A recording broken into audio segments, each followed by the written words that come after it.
안녕하세요. 명석TV의 최명환 세무사 김유석 변호사입니다. 네. 김변 오늘 주제는 무엇인가요? 네. 예, 오늘의 주제는 바로 보증금을 지켜라 이것입니다. 보증금을 지켜라. 예. 최근 이제 금리 인상 등 부동산 가격이 하락하느라 역전세 문제가 심각하죠. 아주 심각하죠. 네, 그래서 최근에 문제됐던 그 빌라왕 문제, 얼마 전에도 또 빌라왕 문제가 뉴스에 나왔던데 역시 이 매매 가격보다 비싼 전세 가격 이게 문제가 되는 걸 겁니다. 그렇죠. 아무래도 이제 부동산 가격이 하락하고 그러다 보니까 이제 이 전세 보증금을 반환하는 문제 때문에 임대인과 임차인 모두 고민이 많으십니다. 그러니까 새로운 임차인이 구해지지 못하면 그 임대인 입장에서는 보증금 반환 당연히 어렵고, 그렇죠. 그다음에 임차인 입장에서는 이런 보증금을 반환받지 못할까봐 또 잠도 못 주무시고 이런 상황이 오고 있습니다. 일단 그 주택 임차인분들, 임차인분들이 보증금을 안전하게 받아가실 방법은 어떤 게 있을까요? 대표적으로 그 임대차 보호법상 대항력이랑 우선 변제권을 갖추는 게 있을 거고, 이러한 부분은 임차인분들이 좀 잘 알고 계시죠? 네, 잘 알고 계시지만 뭐 간단하게 다시 한번 설명드리자면 대항력이란 임차인이 제3자, 그러니까 임차주택의 양수인이나 뭐 임차주택에 관해서 이해관계를 가지고 있는 사람 등에게 임대차 내용을 주장할 수 있는 법률상의 법률상의 힘. 이걸 대항력이라고 하고요.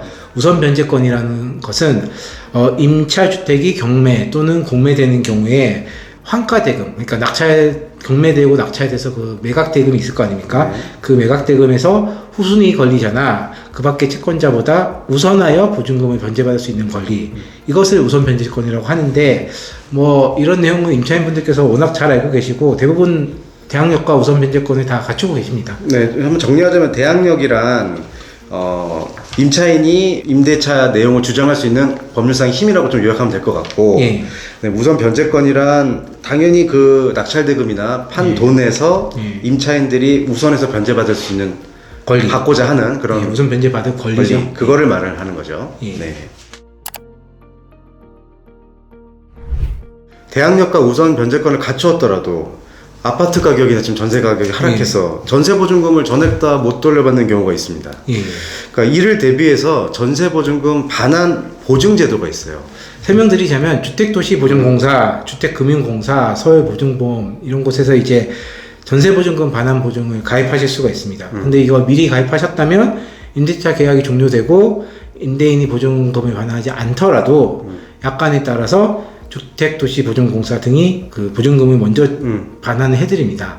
다만 이제 이거 가입을 했다고 해서 너무 안심하셔도 안 됩니다. 네, 이 보증제도에 가입을 하셨다고 하셔도 그 대항력이랑 우선 변제권을 상실하면 지급거절 사유가 됩니다. 그래서 약관상 지급거절 사유에 해당되는지를 꼼꼼히 살펴보셔야 하는 이유가 여기 있고요. 매년 약관에 따라 지급거절되는 사유가 있죠. 예, 생각보다 많이 있고요. 생각보다 많다. 예, 그렇기 때문에 이런 부분은 미리 약관을 꼼꼼하게 읽어보시고 그 주택도시보증공사 등에 미리 확인도 해보시는 게 중요합니다. 이미 임대차 계약을 체결하신 분들 중에서는 아직 전세보증금 반환보증을 가입하지 못하신 임차인분들이 분명히 계시거든요. 그런 분들이 걱정이 많으실 텐데 그런 분들의 걱정도 저희가 좀 덜어드려야 되지 않나. 우리 명석TV가. 명석TV가. 네. 그렇게 해드려야죠. 그렇죠. 오늘 한번 유심히 잘 봐주시기 바랍니다. 일단 전세 계약 기간이 1년 이상이고 또 전세 계약 기간 2분의 1이 경과하기 전이고 일정 금액 이하인 경우에는 이제 가입할 수도 있습니다. 물론 그 외에 다른 조건도 좀 충족이 돼야 이 반환 보증을 가입을 할 수 있지만 지금이라도 신청 가능 여부를 좀 각 그 보증기관의 판단 물어보시고 하셔갖고 신청이 가능하시다면 신청하시는 걸 추천드리겠습니다. 전세보증금 반환보증을 가입하신 분은 그래도 다행이에요. 근데 가입이 어려우신 분들 있으실 텐데 이런 분들한테도 저희가 방법을 알려드려야겠습니다. 김변이 좀 알려주셔야겠어요. 보통 두 가지 방법이 있습니다. 두 가지 방법. 아시다시피 임대차 계약을 이제 갱신 거절해서 계약 종료를 시킨 다음에 임대인으로부터 보증금을 받으시거나 결국 안 주면 그 소송을 통해서 받으시는 방법인데, 김변이 좋아하는 소송입니다. 소송을 하고 또 보증금 전액을 돌려받지 못하는 것이 문제 아니겠습니까? 네네. 임차인이 구해지지 않는 상황에서 임대인이 별다른 재산이 없어서 보증금을 반환받지 못한다면 결국 소송을 통해서 돈을 받을 수밖에 없는데, 다만 이제 이런 상황을 좀 회피한다고 해야 될까요? 좀 다른 방법으로 해결을 한다고 해야 될까요? 네. 이런 방법이 있는데, 임대차 계약을 갱신하면서 전세보증금 반환 보증에 가입하시는 방법이 있습니다. 네, 그러니까 임대차 계약 기간에 2분의 1을 경과하기 전에 가입 못하신 분들, 그 2분의 1을 경과할 때까지 가입 못하신 분들은 아예 임대차 계약을 갱신해라. 예. 갱신해서 그 갱신한 계약 기간은 갱신하게 되면 아직 이제 임대차 계약 기간에 새로운 계약 기간에 2분의 1이 경과하지 않으니까 그렇죠. 요 점을 활용하라는 것이죠. 네. 예, 뭐 임대차 계약을 갱신하시면서 전세보증금 반환 보증에 가입하시는 방법이 있는데, 네. 다만 이제 지금 현재 전세보증금 시세가 많이 하락했기 때문에 네. 기존과 동일한 금액으로 하시면은 뭐 그렇게 하실 수 없겠죠. 네. 예, 그건 뭐 임차인께서 용납을 못 하실 그렇죠. 거니까 네. 전세보증금의 일부, 그러니까 시세만큼 차액을 돌려받으시고요. 시세에 맞게 임대차 계약을 체결하시면서 전세보증금 반환 보증에 가입하시면 방법이 있겠습니다. 네, 소송 외에도 이런 방법을 좀 고려해 볼 수 네. 있겠습니다. 어떤 쪽이 유리할지. 제가 개인적으로는 소송보다는 이런 쪽이 더 낫다고 보아지는데, 예. 일단, 하지만 이제 주택 임대차 계약을 갱신하기 전에, 갱신할 경우 전세 보증금 반환 보증이 가능한지는 반드시 확인해 보자. 예, 가입 가능한지는 갱신 전에 미리 알아보시고, 네. 그 가입 가능 여부를 확인을 하시는 게 좋습니다. 왜냐하면 저희가 그 갱신하는 목적이 결국에는 보증을 들려하는 건데. 보증, 전세보증금 반환 보증 가입하려고 하는 건데, 네. 가입이 안 된다면은 네. 그 방법은 택할 수가 없겠죠. 네. 임대차 보증금 반환을 받기 위해 소송을 하려면 예.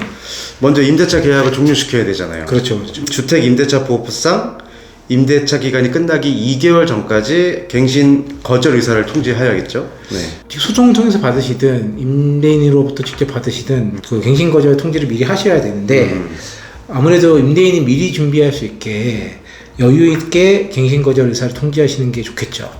뭐 아무래도 갱신 거절 의사를 여유 있게 하시다면 그만큼 이제 새로운 임차인을 구할 가능성이나 돈을 준비할 시간이 여유가 좀 있죠. 여유가 있기 때문에 그렇게 하시는 게 좋습니다. 아니, 소송을 한다 해도 그 보증금 돌려받기까지 시간이 좀 많이 걸리지 않습니까? 그렇죠. 이제 소송을 시작하시더라도 1심 판결 선고까지 뭐 몇 달의 시간이 필요합니다. 몇 달. 예, 그 제가 뭐 몇 달이라고 했지만 뭐 만약에 임대인이 의도적으로 시간을 끈다면 뭐 6개월 이상 걸릴 수도 있습니다. 빌라왕도 뭐 임차 보증금 돌려줄 생각도 아예 없었던 상황이었으니까. 그럼 소송에서 예를 들어 이제 승소해서 이제 부동산에 대한 강제 집행을 이제 신청한단 말이죠. 네. 그럼 이제 부동산 경매 절차가 시작되고, 예. 낙찰이 돼야 되고, 예. 매각대금, 낙찰해서 판 매각대금을 또 배당을 통해서 돈을 돌려받아야 되는데, 네. 이런 뭐 시간이 뭐 생각했던 것보다 엄청 더 길어지겠네요. 그렇죠. 아무래도 이제 처음에 저희 그 찾아오시는 의뢰인들께서 생각하시는 시간보다는 훨씬 오래 걸리고요. 네. 그리고 문제는 이제 그렇게 해서 전액을 다 받으시면 다행인데, 배당을 받았는데 전액을 다 돌려받지 못하는 경우가 생기기 그렇죠. 때문에 네. 그게 문제입니다. 다만 이제 임대인에게 그 임대차 목적물인 주택 외에 다른 집행할 재산이 충분하다면 그때부터는 좀 약간 달라지는 문제긴 합니다. 네, 그거는 이제 보증금을 여기서는 다 돌려받지 못하더라도 예. 다른 부동산을 강제 집행해서 받을 수 있다는 말씀인 그렇죠. 것 같아요. 그러면은 이제 강제 집행할 그 임대인 재산이 충분한 경우에는 임대인 입장에서는 자신의 다른 재산에도 강제 집행이 이루어질 수 있으니까 마음이 급해지시죠. 그렇죠. 강제 집행을 하더라도 돈을 다 돌려받지 못한다. 자, 이렇게 되면 이제 구체적으로 어떻게 될까요? 일단은 그 임대차 보증금 전액을 변제받지 못하는 이상 그 임차권이 소멸하는 것은 아닙니다. 네. 그렇기 때문에 대항력이 여전히 유지되고 이 대항력을 유지하시면서 계속 사시고 그 한편 이제 임대인의 다른 재산을 알아보시고 그 재산에 대해서 강제 집행 통해서 돈을 돌려받으시는 방법이 있죠. 네, 유지하면서 계속 살아야 된다. 예. 임대차 계약 기간이 곧 끝나는 분들한테 가장 먼저 해주실 조언이 어떤 걸까요? 우선 이제 임대차 계약이 종료하기 전에 뭐 미리 변호사와 상담을 통해서 어떤 방법으로 어떻게 보증금을 반환받을지 그 방법에 대해서 미리 좀 네. 방법을 정하실 필요가 있습니다. 네, 공인중개사가 아닙니다. 변호사한테 받으라고. 김변도 상담해 준 적이 있나요? 예, 뭐 저도 최근에 친구 상담을 해준 적이 있습니다. 네, 어떤 점을 주의하라고 했습니까? 우선 임대차 보증금을 반환받을 수 있을지 여부가 정해지지 않은 그런 애매한 상황에서는 미리 이사갈 집을 구하지 말라 이렇게 조언했습니다. 아예 구하지 말라. 예. 보증금을 반환받아서 예. 내가 이사갈 집에 보증금을 내야 되는 경우가 대부분일 텐데 그렇죠. 이사갈 집에 임대차 계약을 덜컥 체결했는데 보증금 반환받지 못했어요. 그러면은 거기 잔금 지급 못하겠죠? 그렇죠. 그러면 계약금까지 또 뺏기겠죠. 이걸 예. 몰치라고도 하는데 예. 쉽게 말하면 계약금 건 거 날려버리는 거죠. 이런 그렇죠. 경우가 생길 수 있습니다. 네. 예, 이런 경우 진짜 골치가 아프시고 네. 좀 그럼 궁금한 게 이제 예. 일반 분들이 이렇게 생각하실 거예요. 계약 기간이 끝났는데 대항력을 유지하기 위해 살아야 된다. 근데 집주인은 나가라 그런다고? 도대체 어디서 살아야 합니까? 이거는 이제 임대차 계약의 성격을 좀 설명을 드려야 되는데 임대차 네. 계약은 쌍무계약입니다. 쌍무계약이라 하면 서로 대가적 의미를 가지는 채무를 부담하는 계약을 쌍무계약이라고 그 하거든요. 말도 어려워요. 네. 쉽게 말하면 네. 임대차 계약은 자 집을 제가 임차하지 않습니까? 네. 그 임차하는 대가로 내가 임대인이라고 치고 이제 임대인이 네. 그 집을 임대인으로부터 해당 주택을 임차하죠. 네. 그 주택을 이제 사용할 수 있게 저에게 임대를 하셔야 되죠. 임대할 의무가 있으시죠. 그럼 저는 그걸 사용하는 거에 대한 대가로 임대료를 드려야 되죠. 받고, 네. 이 관계가 서로 대가적 관계가 있지 않습니까? 이런 관계를 쌍무 예, 이런 대가적 채무를 서로 부담하는 계약을 네. 쌍무계약이다. 네. 그럼 이런 쌍무계약에 있어서는 상대방의 채무 이행을 할 때까지 자기의 채무 이행을 거절할 수가 있습니다. 그렇죠. 너는 안 하는데 왜 나는 해야 되는가? 네. 이거를 민법상 동시이행의 항변권이라고 합니다. 동시이행의 항변권. 예. 네. 동시이행이라고 하면 너가 보증금을 돌려줄 때까지 나도 집 안 비울 수 있다. 그렇죠. 이렇게 정리하면 예. 되는 거죠. 그렇기 때문에 그 임대차 보증금 반환 받으실 때까지 네. 임대차 목적물을 반환하지 마시고 계속 사셔도 됩니다. 아무 문제가 없습니다. 네. 그리고 특히 이제 뭐 임차권 등기 명령에 따른 임차권 등기 없이 네. 뭐 계약 기간 끝났는데 돈도 못 받은 상태에서 보증금도 반환받지 못한 상태에서 임대차 목적물을 인도하시거나 전출하실 경우에는 대항력 우선 변제권 상실하시는데 오히려 이런 일이 생기기 때문에 이사를 나가시면 안 됩니다. 김전의 말을 마지막 부분을 요약해 보면 그냥 덜컥 나가버렸다가는 예. 우리가 아까 설명했던 대항력과 우선 변제권을 상실하니 예. 오히려 이사 나가는 것을 더 조심하고 신중하게 그렇죠. 해야 된다. 조심해야 된다. 이런 얘기죠. 예, 그렇습니다. 네. 하지만 임차권 등기 명령을 했다면 대항력과 우선 변제권은 유지되는 거 아닌가요? 물론 그렇습니다. 다만 이제 임차권 등기 명령에 대해서 우리 법이 이의 신청이나 취소 신청이 가능합니다. 뭐 이의 신청이나 취소 신청을 할 사유가 없는지 이것도 고민을 해보셔야 됩니다. 예를 들어서 네, 좀 구체적으로 한번 좀 설명해 주시죠. 임대차 계약이 종료되고 끝난 후에 보증금이 반환되지 아니하면 임차권 등기 명령을 신청할 수가 있습니다. 네. 근데 이제 의뢰인께서 본인이 그때 갱신하자는 의사의 합치가 있을 수가 있습니다. 임대인과 그렇죠. 임차인 사이에서. 그렇죠. 네. 근데 본인이 이제 그 구두로 했다. 그러니까 뭐 실질적으로 갱신이 안 됐다라고 생각을 하시고 임차권 등기 명령 신청하신 다음에 임차권 등기 명령이 이루어져서 이사를 나가실 수도 있겠죠. 근데 이제 이 경우에는 그 기본적으로 임차권 등기 명령의 사유가 임대차가 끝나야 되는데 갱신됨으로써 이제 끝나지 않았기 때문에 임차권 등기 명령에 대해서 이의 신청 등을 통해서 말소시키려고 할 수도 있거든요. 임대인 입장에서는. 그러니까 임대인이 이런 얘기죠. 좀 쉽게 얘기하자면 우리 갱신하기로 암묵적으로 돼 있지 않느냐. 근데 등기 명령, 임차권 등기 명령 법원에다 나는 계약을 갱신했다. 지금 임대차 기간 계속 되고 있는데 이러면서 사유가 없다. 이의 신청, 예. 취소 신청 한다는 말이죠. 예, 그렇게 할 수 있죠. 그래서 만약에 그런 이의 신청이나 취소 신청을 할 수 있는 사유가 있다면 법원에서 이를 받아들여서 말소가 될 수도 있지 않습니까? 진짜 난처하겠습니다. 그러면은 네. 기껏 유지하고 있던 네. 대항력이나 우선 변제권 상실하니까 네. 큰일 나죠. 예, 이런 내용이 이제 그래서 직접 판단하시는 게 다소 위험하실 수도 있습니다. 실제로 제가 상담한 사례에서도 뭐 임차권 등기 명령 신청을 했다라고 하셨는데 제가 상담을 해본 결과 사실상 갱신을 하셨더라고요. 임대인과 예, 갱신을 하셔가지고 그런 부분을 좀 제가 말씀드려서 일단 이사를 안 나가시는 게 좋겠다라고 다시 조언을 드렸습니다. 네, 솔직히 정말 요새 이런 시기에는 정말 안전하게 임대차 보증금 반환받기가 진짜 어렵네요. 그렇죠. 아무래도 이제 부동산 경기가 나쁘지 않으시면 네. 이런 일이 잘 안 생기시죠. 좀 늦어지는 그쵸. 경우는 있어도 네. 못 받는 경우가 잘 없는데 부동산 경기가 나쁜 경우에는 고려하실 사항이 많습니다. 네, 진짜 머리가 아픕니다. 보증금을 이렇게 돌려받기 어려우니까 진짜. 그렇죠. 저도 뭐 상담을 하는 과정에 이제 최대한 빨리 받을 수 있는 방법을 알려드리고 있습니다만 그 방법도 사실 임차인 입장에서는 너무 늦은 방법인 거예요. 아니, 소송밖에 모르니까 오래 걸린 거 아니죠? 그런가요? 뭐 네. 최대한 빨리 받게 하려면 소송이 제일 빠른 방법일 때도 많습니다. 그렇죠. 네. 네. 앞으로 부동산 가격이 더 떨어진다고도 보이니 좀 네. 진짜 큰일입니다.